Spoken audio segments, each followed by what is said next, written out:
Hi, guys. This is Jessica with Whispers of Grace Healing. I am here today to do a conscious conversation. Um, Lately, Spirit has been leading me to the book, The Four Agreements. Um, I know a lot of people within the community has read this book or heard of it. It's funny because I used to read all the time. There are certain books that I can get completely sucked right into and have no problem reading all the way through. Other books, I am led to certain chapters or pages at certain times, and it's like this feeling of needing to pick it up and read, right? So I don't typically do it the normal way, and that's okay, and I love it. The thing with today's message, we've been getting so much about the throat chakra, and I'm seeing it play out in my own personal experience. And I know that this is going to resonate with y'all too, if you've been resonating with my other messages as well. Good morning, Debbie. How are you? So if you have not picked up this book, I really suggest it. I think it's a great book and it makes some really key points in order for us to have a better relationship with ourselves and our life. So once you come to these, the awareness of how we are self-sabotaging or we are holding ourselves back from living a fulfilling, authentic life, once you come to the awareness of what these agreements we make with ourselves, it's a little more easier to make conscious decisions. And if we fall off the wagon, how to realign ourselves, right? So today's topic is be impeccable with your word. Okay, so this is the first agreement, but what they really want to talk about is this specific part of the chapter. So I'm just going to read it, then we're going to touch on it a little bit, and then we're going to pull a card from the Sacred Rebel deck on how, when we are not being impeccable with our word, how is it really affecting us? Right. And that's what I really want to get to, like, bring it home. Let us see how important it is and what is it necessarily deterring us from. Right. So bear with me. For years, we have received the gossip and spells from the words of others, but also from the way we use our word with ourselves. We talk to ourselves constantly, and most of the time we say things like, "Oh, I look fat. I look ugly. I'm getting old. I'm losing my hair. I'm stupid. I never understand anything. I will never be good enough, and I'm never going to be perfect." Do you see how we use these words against ourselves? We must begin to understand what the word is and what the word does. If you understand the first agreement, be impeccable with your word, you begin to see all the changes that can happen in your life. Changes first in the way you deal with yourself, and later in the way you deal with other people, especially those you love the most. Consider how many times you have gossiped about the person you love most to gain the support of others for your point of view. How many times have you hooked other people's attention and spread poison about your loved one in order to make your opinion right? Your opinion is nothing but your point of view. It is not necessarily true. Your opinions come from your beliefs, your own ego, and your own dream. We create all this poison and spread it to others just so we can feel right about our point of view. If we adopt the first agreement and become impeccable with our word, any emotional poison will eventually be cleaned out from our mind and from our communication with our personal relationships, including with our pets like a dog and a cat. Impeccability of the word will also give you immunity from anyone putting a negative spell on you. You will only receive a negative idea if your mind is fertile ground for that idea. When you become impeccable with your word, your mind is no longer fertile ground for words that come from black magic. Instead, it is fertile for the words that come from love. You can measure the impeccability of your word by your level of self-love. How much you love yourself and how you feel about yourself are directly proportionate to the quality and integrity of your word. When you are impeccable with your word, you feel good, you feel happy and at peace. You can transcend the dream of hell just by making the agreement to be impeccable with your word. Right now, I am planting that seed in your mind. Whether or not the seed grows depends on how fertile your mind is for the seeds of love. It is up to you to make this agreement with yourself. I am impeccable with my word. Nurture the seed, and as it grows in your mind, it will generate more seeds of love to replace the seeds of fear. This first agreement will change the kinds of seeds your mind is fertile for. Be impeccable with your word. This is the first agreement that you should make if you want to be free. If you want to be happy, if you want to transcend the level of existence that is hell, it is very powerful. Use the word in the correct way. Use the word to share your love. Use white magic, beginning with yourself. Tell yourself how wonderful you are, how great you are.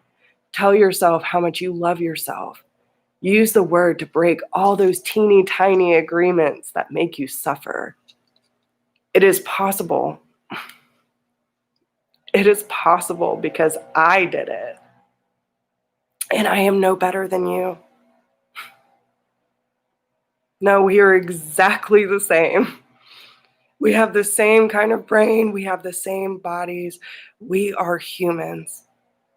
If I was able to break those agreements and create new agreements, then you can do the same. If I can be impeccable with my word, why not you? Just this one agreement can change your whole life. Impeccability of the word can lead you to personal freedom, to huge success and abundance. It can take away all fear and transform it into joy and love. Just imagine what you can create with impeccability of word. With the impeccability of the word, you can transcend the dream of fear and live a different life. You can live in heaven in the middle of thousands of people living in hell because you are immune to that hell. You can attain the kingdom of the heaven from this one agreement. Be impeccable with your word. I know that this is going to trigger a lot of people, and I know there's going to be a lot of people with butts, but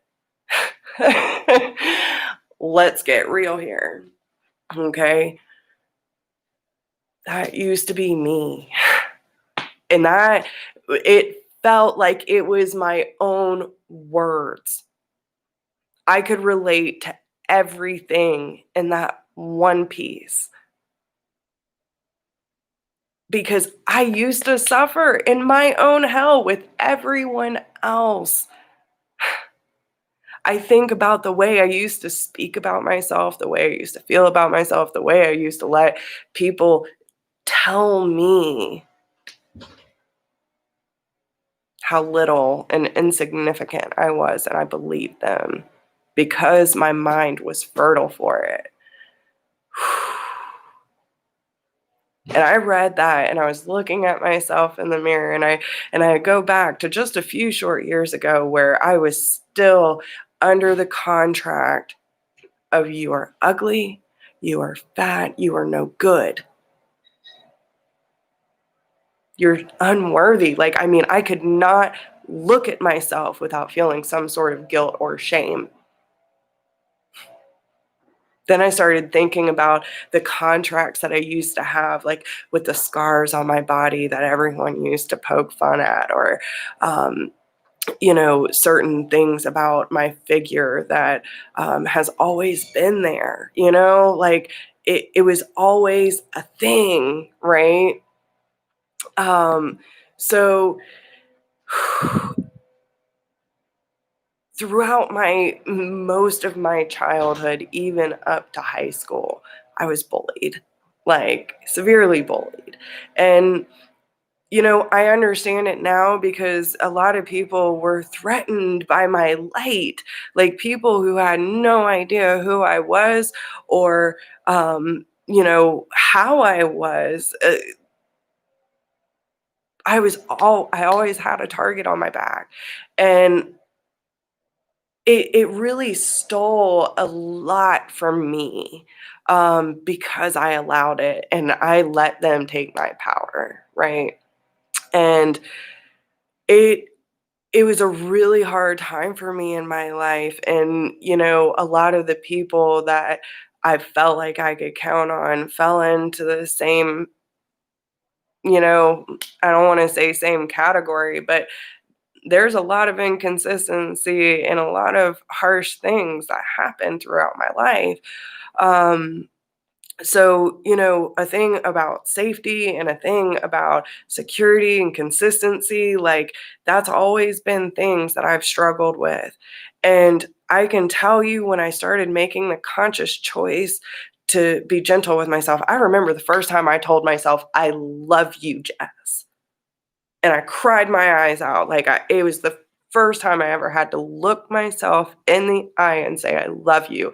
It was excruciating. It was so hard, and, you know, I didn't believe it, and I had to keep doing it, and I had to keep getting in touch with myself and remembering how special I am, reminding myself of all the reasons why I love me and should love me. I am a beautiful person inside and out. And I started thinking about all the things that I used to pick apart and this and that and blah, blah, blah. And how sometimes I get really lazy with, you know, just being comfortable in my own skin. And I forget how good putting on just a little bit of makeup makes me feel good, how putting a few curls in my hair makes me feel good. And I started looking at myself, and it's not that I feel that I need it, it helps me, just helps me feel like put together. It makes me feel like I can go conquer my day. My ex, I hated it at the time, but he used to call it my war paint. I am out here to kick some ass and love this world and just spread as much love as I can. I'm ready to kick some darkness ass. I just feel good. And then I started thinking about, because a lot of the emotional triggers and the challenges around, those old beliefs and the old contracts, they've all been coming up lately.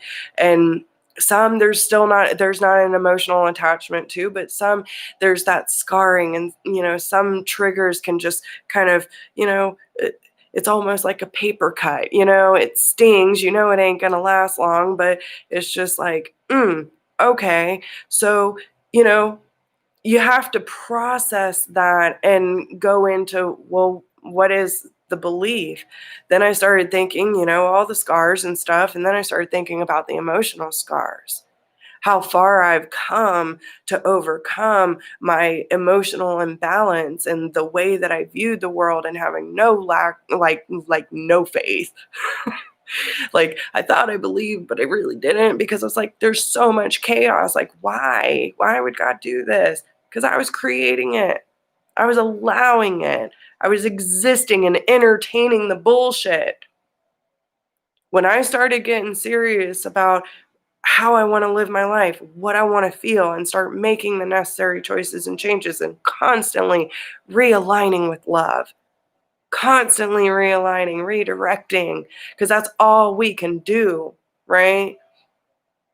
But it starts with you. Your external reality is a reflection of your internal reality. And the more like taking it personal, one of the agreements, if someone spits poison at you and you say, yes, that is my jam, please tell me how insignificant I am. You're constantly going to be attacked in a way that is going to create emotional turmoil for you because you believe that about yourself. When your mind is not fertile ground for it, it's not your truth. It has no effect on you because it's not true. It is merely opinion. So, let's bring this home, Spirit, okay? So what I want to know is, with us not being impeccable with our word, with us spitting emotional poison at ourselves and our loved ones and our animals and our life in this world, okay? With us not being impeccable with our word, how is this affecting our daily existence? How is this affecting our daily existence? Come to life. Okay? Let's see. 43.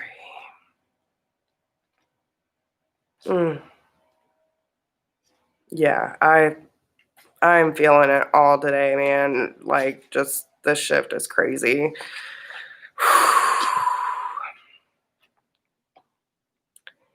You are the most sacred of all sacred artworks. You are bringing yourself to life now. And this is how it must be. Of course, something being essential doesn't mean it will always be easy. You must support yourself and have courage during this process. Your monkey mind is not the run of the show. It might have a lot to say, and at times it seems very convincing, but it is not the one in charge. Your mind can inspire you with ideas. However, it is the real you that speaks through your rebellious sacred heart and is living your life, not the monkey mind. The mind is not much more than a swirling cacophony of habitual reactions. Beneath habitual thoughts, there is a deep, sensual, creative, and energetic awakening happening to you. It is so far beyond what the mind is now capable of controlling. Others might not like it because it shakes things up. Coming to life tends to do that. However, it is happening now, and the only real choice you have to make is how to deal with it. Coming to life means feeling. It means it might bring joy, but it could equally bring sadness, rage, or fear. It could bring all of these and more. Feelings will come and go quite swiftly when allowed to flow. You might need to paint, write, enact ritual, sing, or dance your feelings to help the energy flow. Don't hold back. Create the space for yourself to do it, and in this process, you are uncovering the artistry of the universal creator. You are honoring the sacredness of life by exploring it without restraint, and that includes the flow of your feelings. You don't have to do anything with them other than express. You may want to analyze or you may not. It doesn't matter. What matters is that you are getting in touch with feeling. Learning how to access your feeling always allows you to learn how to access your intuition, creative inspiration, and genuine internal guidance. These aspects flow from the same place and are often couched within your feelings in the form of emotions as well as physical sensations. The journey underneath the mind is into sensual emotional connections with your feelings, emotions, and body is for a sacred purpose. It is a part of your path. You are one of the sacred but powerful minority that have chosen to come into a body and live consciously within it. That may seem like it applies to everyone, but when you experience it for yourself, you will realize that this is actually rather rare. There are plenty of bodies without a spirit really residing within them to care for, love, and honor them as a sacred animal. Fortunately, this minority is powerful enough that it can keep human culture in balance, but only just. We need every single one of us that is capable to be aware of the task and move beyond the mind and into the body. This is especially so if you have drawn the oracle beyond the mind, blah, blah, blah. To come into your sensuality, you will need to anchor your experiences. You may be blessed with relationships that are conscious enough to be interested in your journey in a constructive rather than controlling and undermining way. If so, talk, converse, share. If not, then you will need to become more resourceful in how you support yourself through your awakening process, at least until you attract some more conscious connections into your life. It is likely that these connections are already on their way just because you are working with the energy of this oracle. This is especially so. You can support your own process by scheduling time for yourself and keeping to it like you would you have the most important date with destiny. So get to writing in your journal, do your dances, paint your pictures, create your creations. Be kind to your body, listen to it, and let it be alive. Even in times of pain, know that there will also be ecstasy and bliss as the process of healing and awakening continues. The message of this oracle is be alive. Don't imagine you can go back to sleep. You are too awake for that now. There is no falling back into old ways. If you do so, it will be short-lived and you won't feel the same as it used to. You may grieve this. You will certainly eventually celebrate it. You have crossed the threshold from an old way of being in an old life, and try as you might, you cannot return. It is better to let it go. Grieve if need be. Celebrate if need be. And do both and move on into this moment. There is another adventure waiting you now. You need a deeper connection to your own instincts, body, feelings, and intuition so that you can receive this new calling. You can trust in it too. Embrace it, and it will embrace you. So,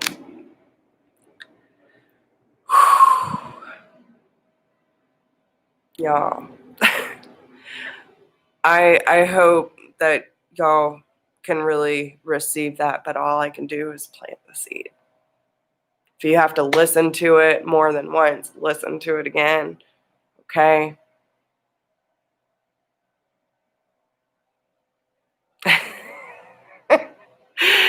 Oh, Elizabeth. Hey, Mauricio. Hey, Will. Hey, Kara. Oh, Tanya. Yes. I love y'all guys so much. Just go live, guys. Go live your life. Do what brings you joy. Be kind to yourself.